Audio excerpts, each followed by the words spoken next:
이 세상에서 환난을 당해보지 않은 사람이 있을까요? 어려움을 경험하지 않고 평생 동안 편안하게 살아가는 그런 사람이 있겠습니까? 힘든 시간을 통과하지 않은 사람, 고난을 겪어보지 않은 사람이 과연 있겠습니까? 우리 모두에게는 이미 고난으로부터 온 상처들이 여기저기 남아 있습니다. 지금도 그 고난의 길을 걸어가면서 눈물을 흘리고 있는 사람들도 있을 것입니다. 한 가지 어려운 일을 극복해내면 그 다음에 또 다른 어려운 일이 오게 되고 또 그것을 넘으면 또 다른 어려운 일들이 닥치게 됩니다. 그래서 우리 인생을 과거의 선진들은 고해라고 그렇게 이야기했는지도 모르겠습니다. 어떻게 하면 이 불안한 세상에서 우리는 행복할 수 있을까? 어떻게 하면 우리는 이와 같은 두려운 현상 속에서 두려움 없이 살 수 있을까? 어떻게 하면 힘든 세상에서 염려를 내려놓고 살 수 있을까? 많은 사람들이 그 길을 찾습니다. 이 자리에 앉아있는 우리 모두도 실은 그 길을 찾아가고 있습니다. 오늘 말씀인 시편 91편은 이러한 우리의 간절한 질문에 이렇게 답을 합니다. 지존자의 은밀한 곳에 거주하며 전능자의 그늘 아래에 사는 자여, 나는 여호와를 향하여 말하기를 그는 나의 피난처요 나의 요새요 내가 의뢰하는 하나님이라 하리니. 하나님 안에 숨을 곳이 있다. 그 그늘 아래에 피할 곳이 있다 라고 성경은 우리에게 말씀합니다. 한마디로 말하면 하나님 안에 있는 사람은 환난 속에서 안전하다라고 하는 그런 선언입니다. 지존자의 은밀한 곳에 거하는 자, 전능자의 그늘 아래에 사는 자, 그들에게 하나님은 피난처가 되어주시고 요새가 되어주신다라고 하는 선언입니다. 이 말씀은 지존자의 은밀한 곳에 거하는 자, 전능자의 그늘 아래에 있는 자에게 환난이 없을 것이다 라는 말씀은 아닙니다. 그런 사람들에게 환난이, 고난이 일어나지 않는다라는 뜻은 아니죠. 우리는 이미 하나님께 대하여 충성되게 살아오던 많은 사람들이 환난을 겪는 것을 여러 번 보아왔습니다. 하나님의 인도하심을 따라 살아가는 그런 많은 사람들도 고난과 환난을 경험하는 것을 봅니다. 우리는 우리의 삶 속에서 불행이나 어려움, 환난이 어느 누구도 비껴가지 않는다는 사실을 늘 경험하며 살아가고 있습니다. 그렇다면 오늘 시편의 기도자는 왜 지존자의 은밀한 곳에 거하는 자는 안전하다라고 그렇게 말을 하고 있는 것일까요? 하나님께서 그러한 사람들에게 요새가 되어주시고 피난처가 되어주신다라고 왜 그는 그렇게 당당하게 이야기를 할 수 있는 것입니까? 그저 허망한 소리입니까? 잘 모르고 하는 말일까요? 그냥 그렇게 말하고 살면 마음이라도 편안해질 것 같아서 그렇게 하는 말이겠습니까? 오늘 본문을 자세히 보면 오늘 기도자의 현실은 이미 어렵고 힘든 상황입니다. 3절입니다. 이는 그가 너를 새 사냥꾼의 올무에서와 심한 전염병에서 건지실 것임이로다. 이 말씀은 하나님께서 새 올무에 우리로 하여금 걸리지 않게 해주시겠다, 미리 방어해 주시겠다, 예방해 주시겠다라고 하는 의미가 아닙니다. 전염병에 걸리지 않도록 그렇게 막아주시겠다라고 하는 뜻이 아닙니다. 이미 사냥꾼의 올무에 걸려 있는 상태입니다. 전염병에 노출되어 있는 상태입니다. 사냥꾼의 올무에서라는 표현이 나오는 시편 124편, 그곳에는 이렇게 분명하게 그 상황을 이렇게 묘사합니다. 우리의 영혼이 사냥꾼의 올무에서 벗어난 새같이 되었나니 올무가 끊어짐으로 우리가 벗어났도다. 우리의 도움은 천지를 지으신 여호와의 이름에 있도다. 이미 올무에 걸려서 지금 꼼짝달싹할 수 없는 상태에 있습니다. 그런데 하나님께서 그 올무에서 그 모든 올무들을 하나님께서 끊어내어 주시고 벗어나게 해주신다라는 것입니다. 그래서 그는 고백합니다. 하나님께서 우리의 도움이 되신다라고 그렇게 말을 하는 것입니다. 하나님은 우리가 사냥꾼의 올무에 걸려서 꼼짝하지 못하게 되었을 때 그 올무의 끈들을 끊어주시면서 그 올무에서 벗어나게 해주신다라는 고백입니다. 누구에게 말입니까? 지존자의 은밀한 곳에 거하는 자들에게, 전능자의 그늘 아래 거하는 자들에게 말입니다. 자, 그렇다면 누가 지존자의 은밀한 곳에 거하는 자입니까? 전능자의 그늘 아래 사는 사람은 어떤 사람일까요? 지존자의 은밀한 곳은 과연 어디일까요? 전능자의 그늘은 어디입니까? 여러분은 그 자리에 지금 들어가 계십니까? 예루살렘 성전 안, 그것도 그 깊숙이 지성소 아닐까요? 날마다 새벽에 기도하고 금식하며 살아가는 경건한 사람들의 자리, 그 자리일까요? 그런 곳에서 살아가는 사람들이 전능자의 그늘 아래 거하는 사람들일까요? 우리는 본능적이지만 이 말씀의 뜻이 무엇인지 살짝 감을 잡을 수는 있을 것 같습니다. 아마 이런 말씀이 아닐까 생각하지 않습니까? 하나님과의 깊은 교제를 나누며 살아가는 사람, 하나님과 영적인 친밀감 속에서 살아가는 사람들, 바로 그런 사람들이 전능자의 그늘 아래 거하는 사람이겠다라는 그런 생각이 들지요. 그래서 그런지 웨슬리와 같은 목회자는 이 부분을 해석하면서 이 말씀은 영적으로 성숙한 사람들에게 주시는 하나님의 말씀이다 라고 그렇게 해석을 하기도 했습니다. 하나님과 영적인 친밀감을 가지고 살아가는 사람들은 환난이 왔을 때나 고난이 왔을 때 어떻게 행동할까? 오늘 본문 속에서 우리는 그 비밀을 알 수 있습니다. 오늘의 본문은 크게 화자가 3번 바뀌는 구조로 되어 있습니다. 주어가 3번 바뀌어가면서 진행이 되는데요, 흥미로운 전개입니다.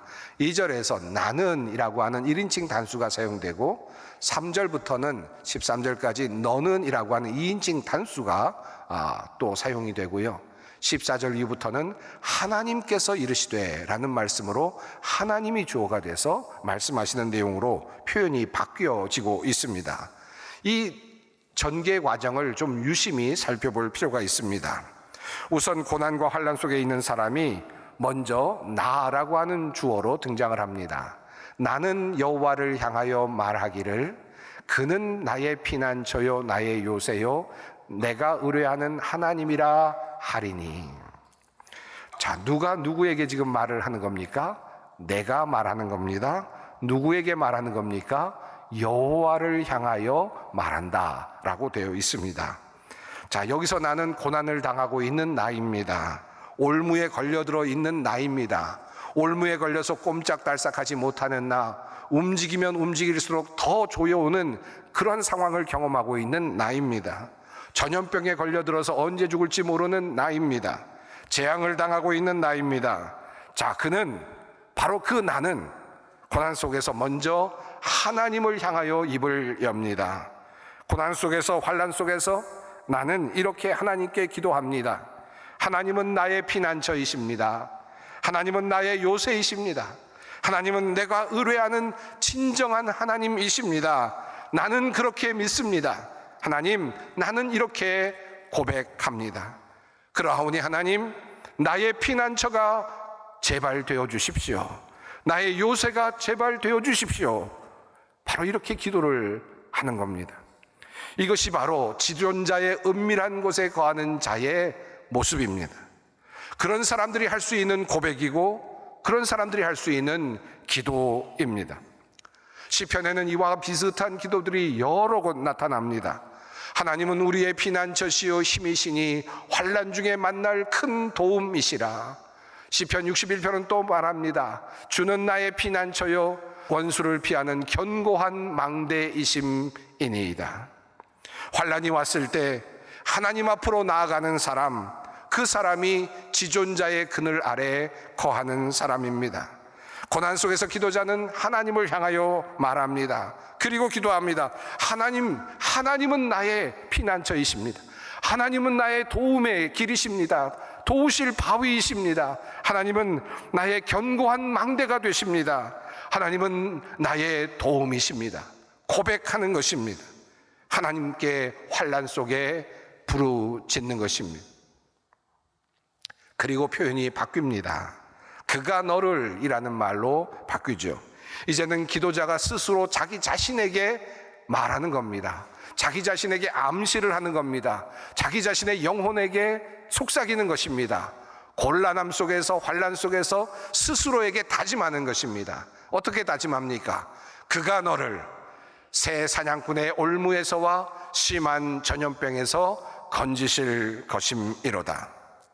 환난을 당할 때 우리는 하나님께 희망을 둡니다. 하나님이 해주실 것이다. 하나님이 건져주실 것이다. 이 말을 스스로에게 또 하는 것입니다. 이것이 바로 믿음입니다. 하나님께서 하실 것이다 라고 하는 믿음입니다.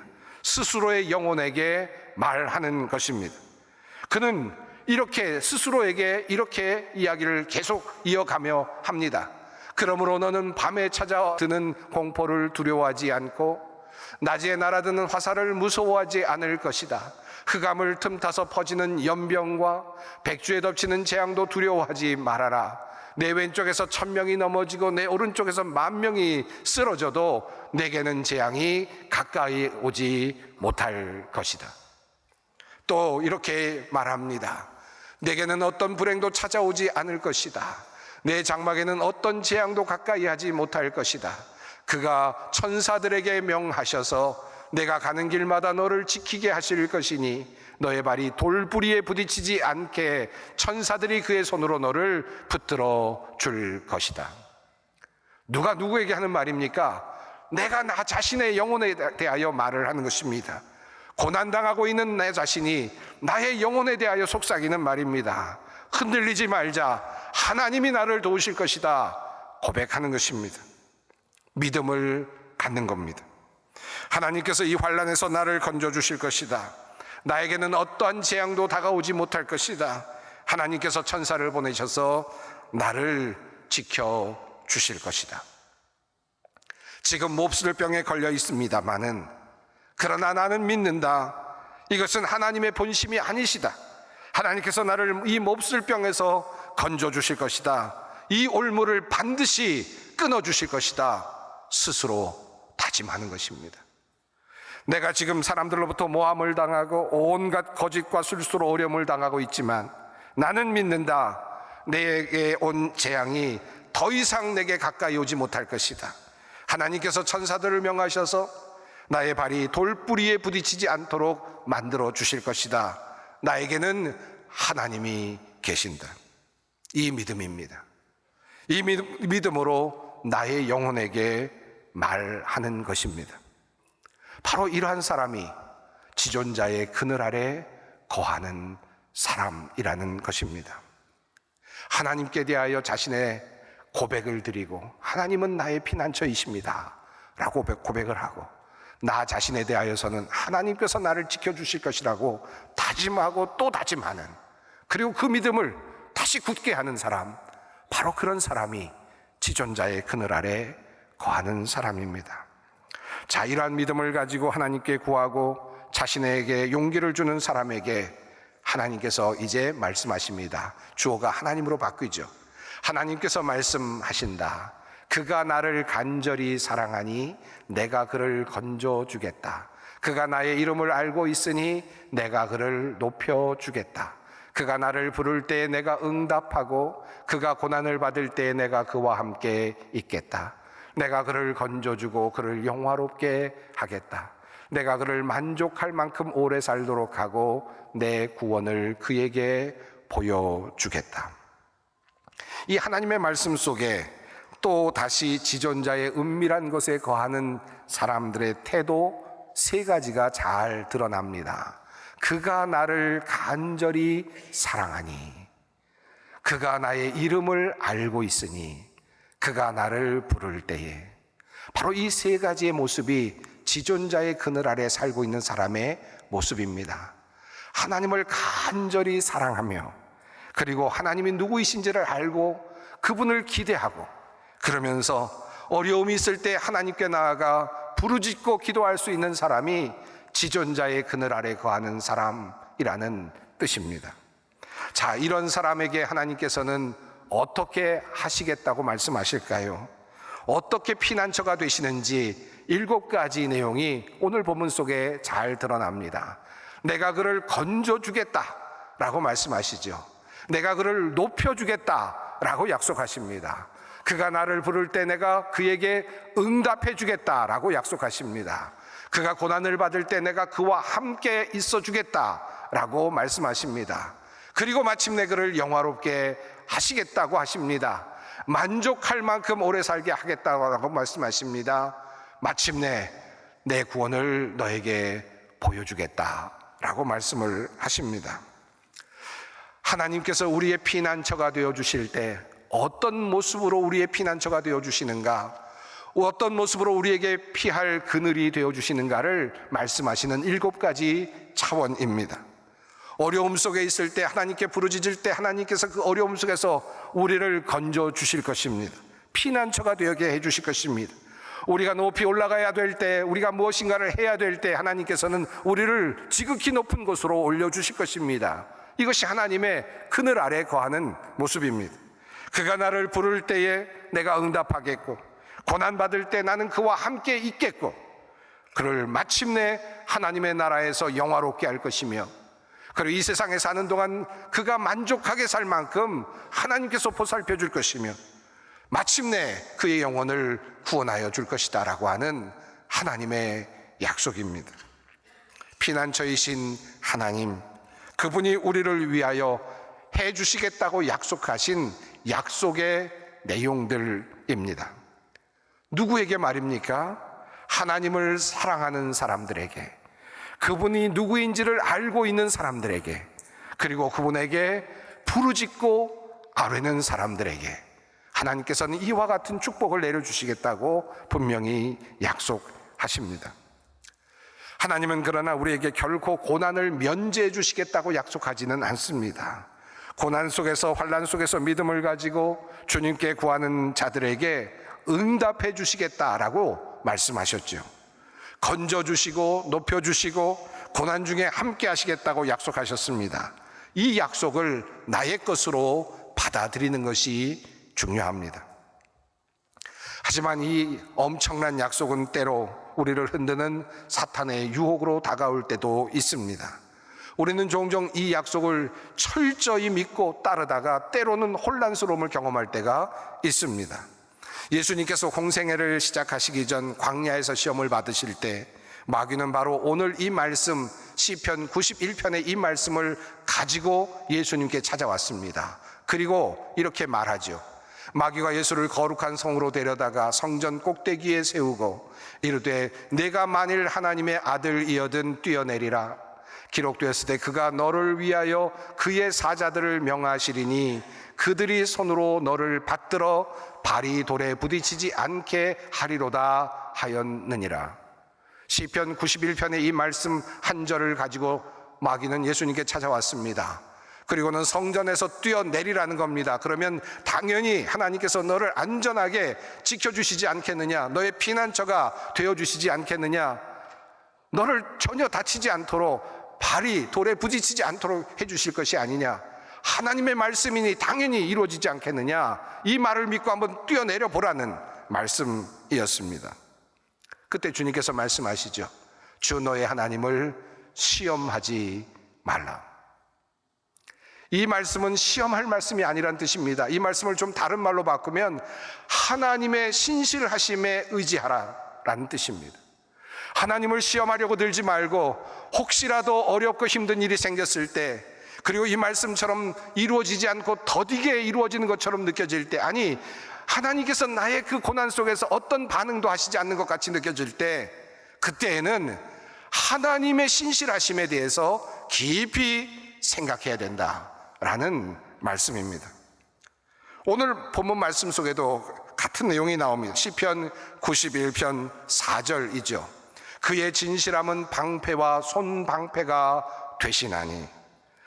어떤 일이 닥쳤을 때, 고난이 닥칠 때, 그러나 그 고난이 기도해도 면제되지 않는 것 같고 하나님께서 나와 함께하지 않는 것 같은 그런 일이 벌어질 때, 믿음이 약해질 때, 하나님께서 나의 피난처가 되신다는 그 믿음이 약해지고 흔들릴 때, 하나님께서 함께 하신다는 그 느낌이 들지 않을 때, 그때 우리가 가져야 될 방패는 바로 하나님은 진실하시다라고 하는 믿음입니다.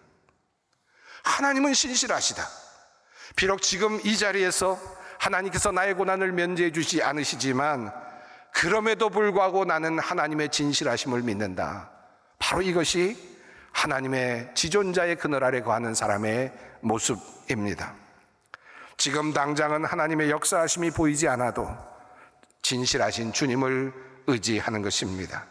하나님의 진실하심이 나의 믿음의 방패가 되도록 하는 것입니다.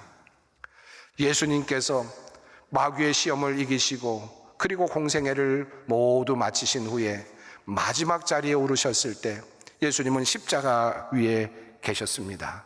십자가 위에서 고난을 당하실 때 사람들이 말합니다.